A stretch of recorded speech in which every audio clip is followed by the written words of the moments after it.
सार हो गई। कैसन कल जुग के पूत यार जौन में कपूत बैकुंठ ससुरार हो गई। कैसन कल जुग के पूत यार जौन में कपूत बैकुंठ ससुरार हो गई।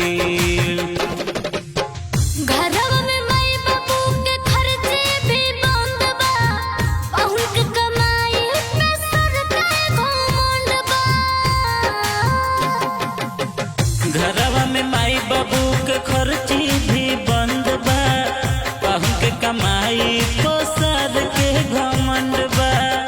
सुन के असुवन के धार आ गई, सुन के असुवन के धार आ गई।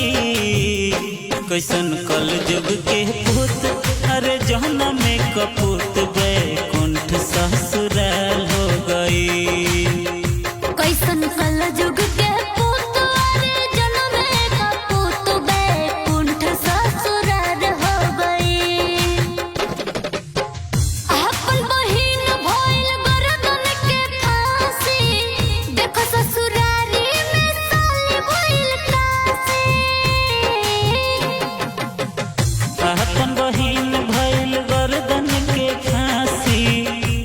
ससुरारी में साली भइल काशी।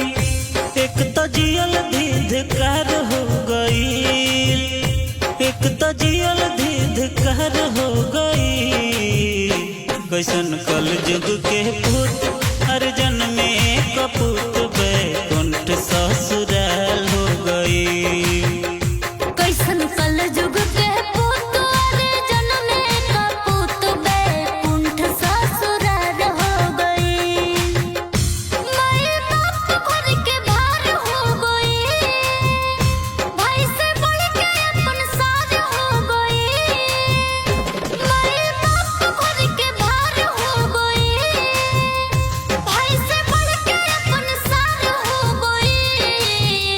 कैसन कल जुग के पूत अरे जन्म में कपूत बैकुंठ ससुरार हो गई।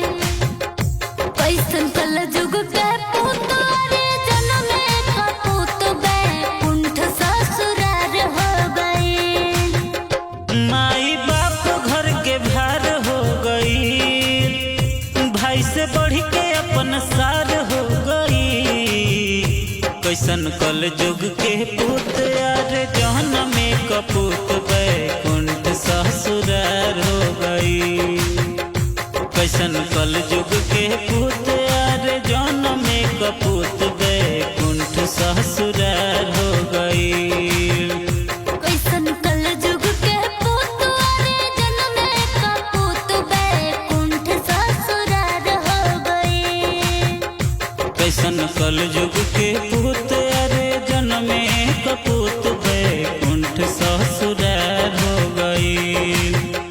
कैसन कल जुग के पूत अरे जन्म में कपूत बैकुंठ ससुरार हो गई। कैसन कल जुग के पूत